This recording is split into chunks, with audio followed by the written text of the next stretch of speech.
have attempted to find God in a new and meaningful way, or even discern that there is no God. And part of that issue for many of us is dealing with the term Jesus and God. We want to create it into something else because of some of the abuse that we may have felt, perceived, seen, based on what people do, all in the name of God. All in the name of God. It's like me saying to you, we're the frequency of love. That's what we are. And then one of you deciding that to show that frequency of love, we would rob from the rich and give to the poor. Well, Reverend Sherrie said to do that. No. Hear that? No, she did not. But how can we then blame God for what man has decided to do? But we do it. We do it anyway. So today's talk is to become a mystic. The term mystic means someone who is seeking to unify with a deity through contemplation and self-surrender. That's what a mystic is. So today our talk is to become a mystic. And we're going to look at it through integral Christianity. Integral Christianity. Integral means what is necessary to make whole. What is necessary to make whole. And the first term that really came to light recently has been Ken Wilber's book, Integral Spirituality. And from that, Reverend Paul Smith wrote a book, Integral Christianity. Now, Reverend Paul Smith was one of the keynote speakers at Unity's convention this summer in June. And it was a great, inspiring speech. His background is he's a Baptist minister. And some of you may go, tune out now. Tune out. So I'm going to invite you to stay here, to stay present with me just a little while longer. Because even though he is a Baptist minister, he has worked on his own evolution of consciousness, friends. Okay? He's worked on his own evolution of consciousness. He's taught, yes, at the Baptist Seminary. He's taught at St. Paul's Seminary. He's also taught at Unity Seminary. Okay? So that's who he is in a short synopsis. What I really liked about it was, in Unity, even though we say that our foundation is Christianity, there is a huge contingency that is anti-Christology. If you go to the Unity Village right now, when I was in seminary, there was a big brouhaha over them removing the sign that said School of Christianity. They removed it because who was in power at that time felt that that was not applicable, that we were not based on a Christian foundation. And I'm going to challenge you. I'm going to challenge you and say that we are. At least that's my thinking. Doesn't mean that's true, but that's what I think. Now, I'm saying it not from the perspective of Jesus as our Savior, meaning that we were born into original sin and we need Jesus to save us. I am saying it from the perspective of Jesus is our way shower, and yes, our Savior from the perspective of we're our own Saviors. And He showed us how to do that. Do you understand the difference there? There's a big nuance there. So, one of the things, I left my clicker down there, that Reverend Paul talked about was, what was Jesus' relationship with God?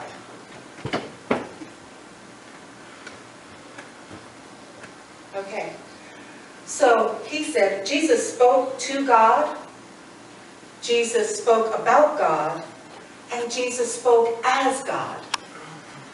And here's the piece that is often forgotten. Jesus also said, so can you. So can you. So in that relationship that Jesus had with God, it's multifaceted. So for him, Jesus felt God was infinite, not limited. It was a big God. He also had an intimate relationship with God in that he used the term Abba, which is an Arabic term for father. Now, Reverend Paul states that Jesus used that term to talk about the corporate father, that he was using it as a mother-father type of term. I'm not so sure about that because I'm thinking, back then, Jesus was a Jew, right? We know that. And it was a very patriarchal society. So I have mixed feelings about that, but I'm just telling you what he relayed. That he saw it more as an embodiment of mother-father God. He also said that Jesus spoke as God. So if you see me, you see God. If you follow me, you follow God. So we talked previously, once before, about the three faces of God. The three faces of God. And that's the type of relationship that he's talking about here. Now keep in mind, in the beginning of Christianity, they were just individual people following Jesus. And after Jesus left, what happens is it was much more of a trance-like worship. It was experiential. It was an experiential relationship. And you can find, for example, in the book of Acts that trance is spoken to and of several times. Peter, the apostle, went into a trance, had a conversation with Jesus. The author of the Gospel of John, constantly in a trance state as he wrote. So they were having these mystical experiences of God, of Jesus. It wasn't about creed. This was not about a belief system.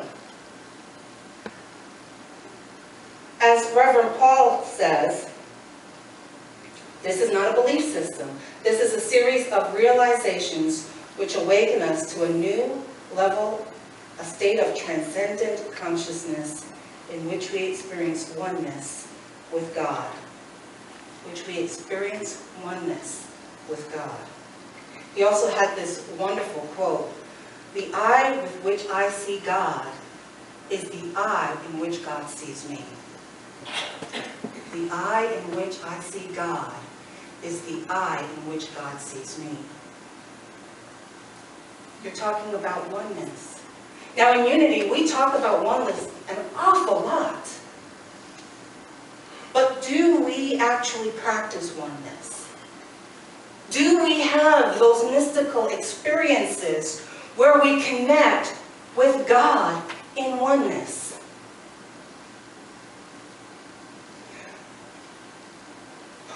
Reverend Paul was saying that Christianity for him is about accepting the gift of friendship of Jesus.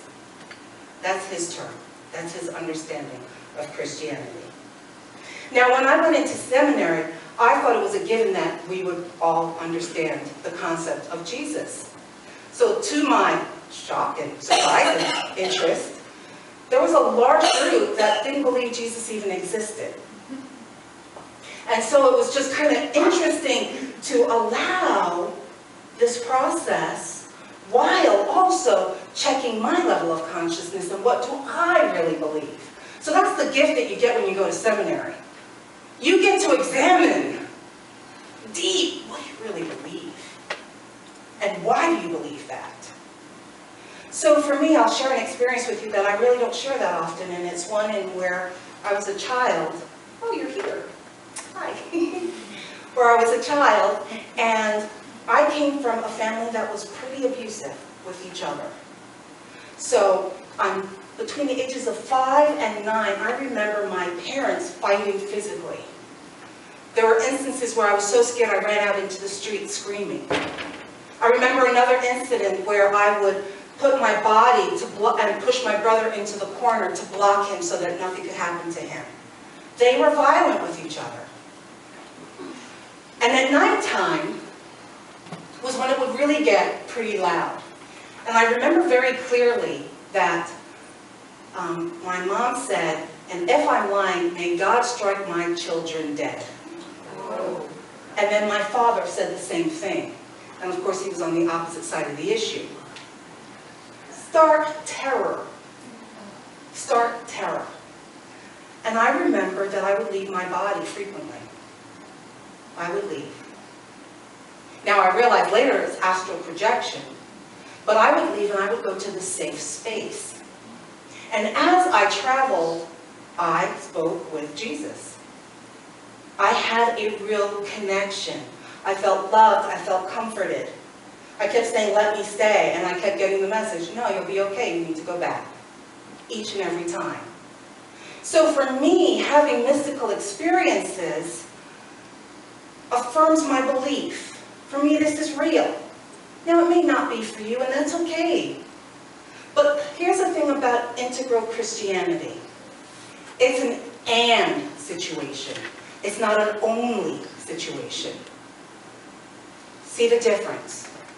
In fundamental or traditional Christianity, there are certain beliefs that you must have in order to call yourself a Baptist, a Lutheran, a Methodist, etc. Integral Christianity says, let's bring it all in. And I have to tell you that I think Charles and Myrtle Fillmore were doing this a long time ago.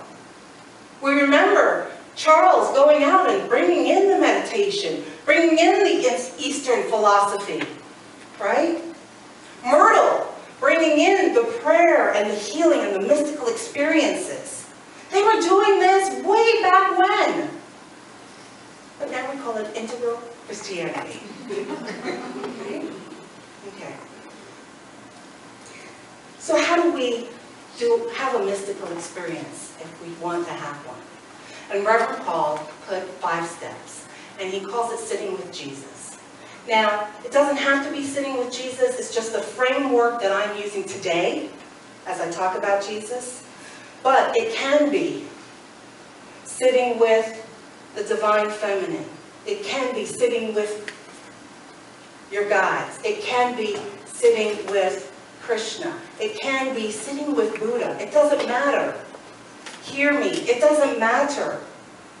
In one incident when Reverend Paul was talking, he spoke of this woman who wanted to follow Jesus, and as she was thinking about that, she had a mystical experience where Krishna showed up at the edge of her bed. You know, and she's like, "Well, can I be both?"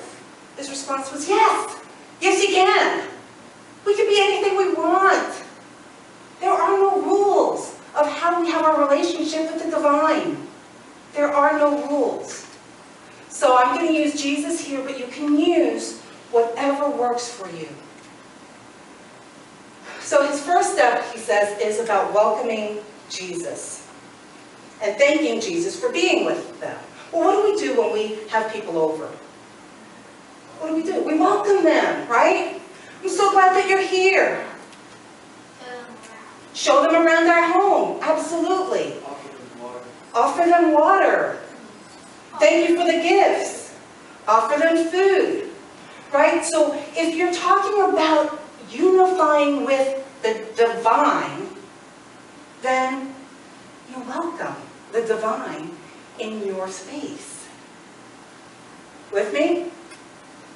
I'm sorry? With me? Yes. Thank you.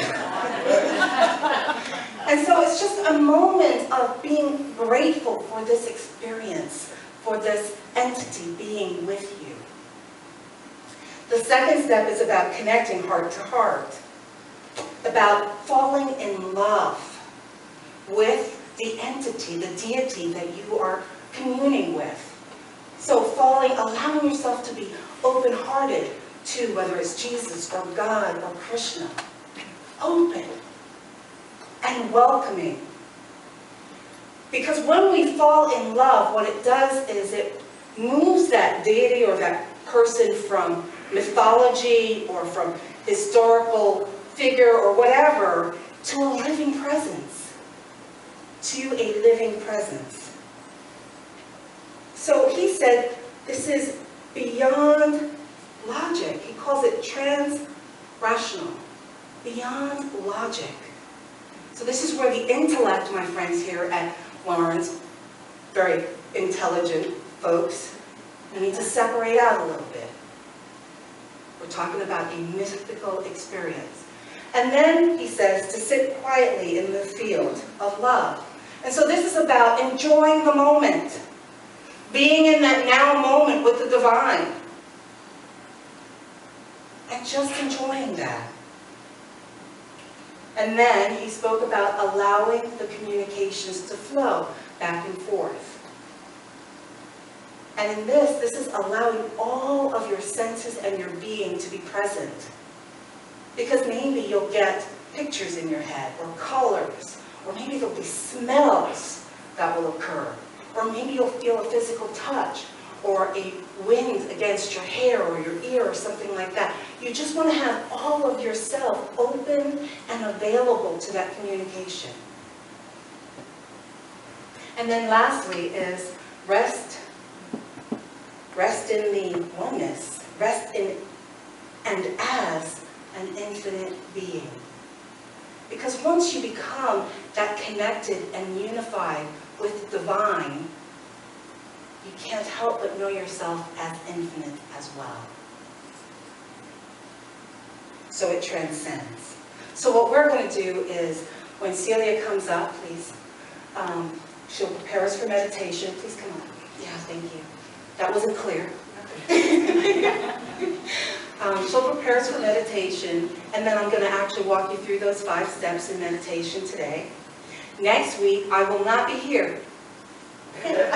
Oh, was that a happy dance? That was a happy dance.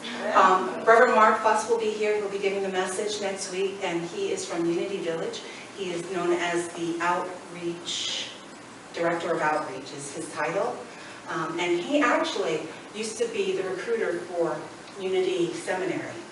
So he knows like every minister. It's kind of fun. He's a real sweet man. You'll enjoy him. And then I'll be back the next Sunday.